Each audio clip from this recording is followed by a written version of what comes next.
नमस्कार, मैं अविनाश कुमार। वक्त बदलता रहता है और बदलते वक्त के साथ बदल जाते हैं खबरों का मिजाज। इसी बदलते वक्त के साथ हम शिफ्ट इंडिया पर लेकर आए हैं एक नया कार्यक्रम मिजाज इंडिया का। अब इसमें हम जानेंगे अब तक के खास सुर्खियों के बारे में। आज का दिन भारत के इतिहास में काफ़ी खास है क्योंकि इसका नाम और आज ही के दिन अगस्त क्रांति की शुरुआत हुई थी। इसी दिन 9 अगस्त 1942 को महात्मा गांधी ने अगस्त क्रांति की शुरुआत की थी। उन्होंने अंग्रेजों भारत छोड़ो और करो या मरो नारे के साथ देश के युवाओं को, देश के नागरिकों को एकत्रित किया था और अंग्रेजों के खिलाफ मोर्चा निकाला था, जिसके बाद ये क्रांति रंग लाई और अंग्रेज भारत छोड़कर चले गए। इस समय देश में और दुनिया में कोरोना का प्रकोप काफ़ी ज़्यादा बढ़ गया है। कोरोना महामारी चरम पर है। ऐसे में ज़रूरत है ऐसी ही बड़ी क्रांति की जिससे कोरोना को देश दुनिया से मिटाया जा सके। हम बात करेंगे इस समय की बड़ी खबरें को लेकर, जिसको लेकर आपको बता दें कि मनोज तिवारी जो गृह मंत्री हैं देश के, अमित शाह, उनको लेकर वो कुछ दिन पहले ही कोरोना पॉजिटिव पाए गए थे और उसके बाद उन्होंने ट्वीट कर जानकारी दी थी कि मैं कोरोना पॉजिटिव पाया गया हूं और मैं डॉक्टरों की सलाह के बाद अस्पताल में भर्ती हुआ हूं। इसके बाद उनके निगेटिव होने की खबरें भी आज अफवाहों में रही। बीजेपी सांसद मनोज तिवारी ने ट्वीट किया कि गृह मंत्री अमित शाह कोरोना निगेटिव हो गए हैं, जिसके बाद ये खबर सुर्खियों में रहे। हम विशेष जानेंगे हम अपने सहयोगी प्रेम से क्या कुछ इसे लेकर अफवाहें बाजार में दौड़ी और क्या इसकी सच्चाई है। प्रेम। हाँ विनाश, जैसा कि बता दें, अमित शाह जब पॉजिटिव हुए थे तो वो खुद ट्वीट के माध्यम से जानकारी दिए थे कि हम पॉजिटिव हो गए और जो मेरे संपर्क में आए हैं वो तमाम लोग जांच करवा ले और कहीं ना कहीं क्वारंटीन हो जाए। उसके बाद आज एक खबर आती है जिसपे कहा जा रहा था, मनोज तिवारी थे, उनका ट्वीट आया और उनका कहना था कि अमित शाह का कोरोना जांच हुआ, उसमें वो निगेटिव पाया गया। पर आपको बता दें जो गृह मंत्रालय है उन्होंने इस खबर को खारिज कर दिया। गृह मंत्रालय का कहना था कि अभी ऐसा कोई जांच नहीं हुई, या अगर जांच होती है तो हम इसकी जानकारी देंगे। उसके बाद जो मनोज तिवारी हैं उन्होंने अपना ट्वीट, जैसे ही ये खबर वायरल होने लगा, खबर सुर्खियां पकड़ने लगी, तो जो मनोज तिवारी अब उन्होंने अपना ट्वीट को डिलीट कर दिया और गृह मंत्रालय का कहना है कि अगर ऐसा कुछ आता है तो हम आपको जानकारी देंगे। प्रेम, आपको क्या लगता है कि बढ़ते कोरोना के बीच इस तरह की जल्दबाजी क्यों?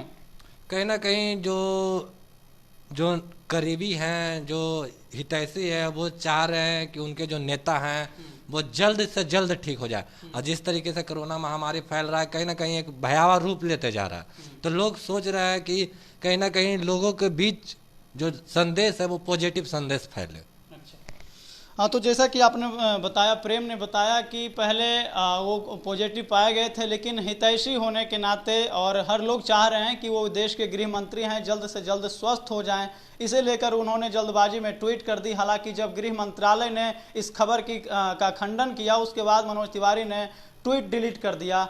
तो और उसके बाद कोरोना के बढ़ते प्रकोप के बीच बिहार में सियासत का दौर भी तेज हो गया है। मुख्यमंत्री नीतीश कुमार लगातार अपनी उपलब्धियों को गिनाने की कोशिश कर रहे हैं। उनके जो दल के नेता हैं, जो सत्ताधारी नेता हैं, जो पार्टियां हैं, वो सरकार की उपलब्धियां गिनाने में जुटी है। इस बीच मुख्यमंत्री नीतीश कुमार अब उद्घाटनों का सिलसिला भी तेज कर दिए हैं। बीते दिनों भी उन्होंने राज्यवासियों को बड़ा सौगात दिया था और आज एक और ख़ास दिन है, बिहार पृथ्वी दिवस है। इस अवसर पर उन्होंने बिहार के लोगों को एक बड़ा तोहफा दिया है, खासकर राजधानी वासियों को।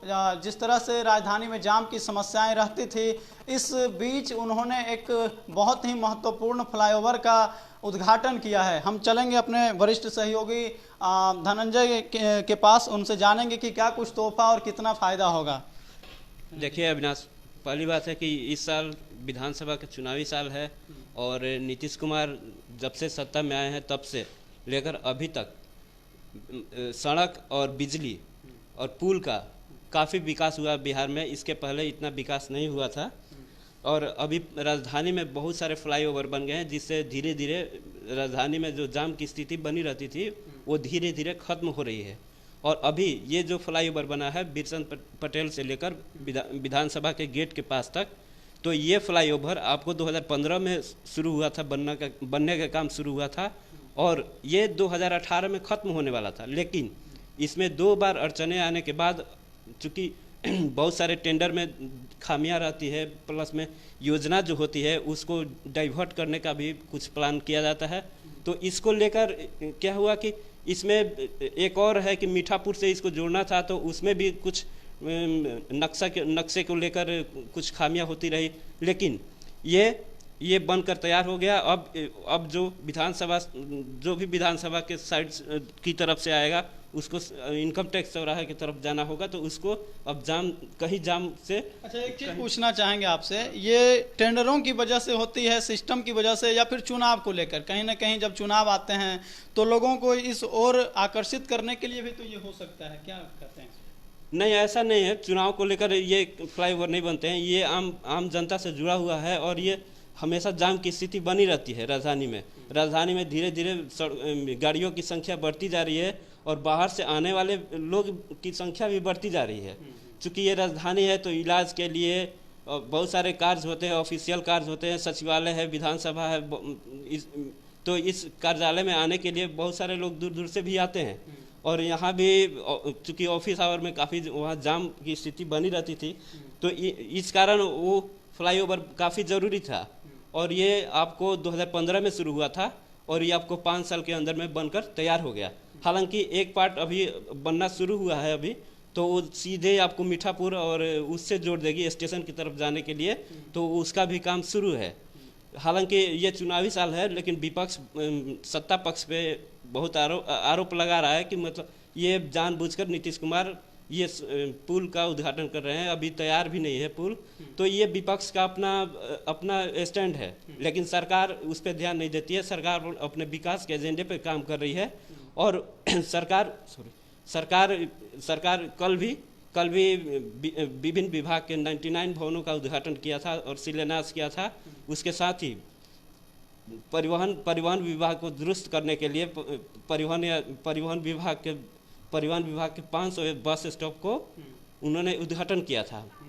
तो इससे बिहार में सड़कों का जाल बिछ रहा है और यातायात सुगम हो रहा है। जब आज बिहार पृथ्वी दिवस भी है, इस अवसर पर उन्होंने बीते दिनों काफ़ी दिन पहले, काफ़ी महीनों पहले इन्होंने एक लक्ष्य रखा था कि बिहार में एक बहुत बड़ी संख्या में वृक्षारोपण किया जाएगा। आज उसका शायद अंतिम दिन है, इस पर क्या? नीतीश कुमार ने बिहार जल जीवन हरियाली के तहत 2.5 करोड़ प्रदेश में 2.5 करोड़ पौधा लगाने का लक्ष्य रखा था, जो कि आज संपन्न हो गए। और बिहार ने एक रिकॉर्ड बनाया है अभी तक पृथ्वी दिवस पर कि 2.5 करोड़ पेड़ पौधे लगाए हैं।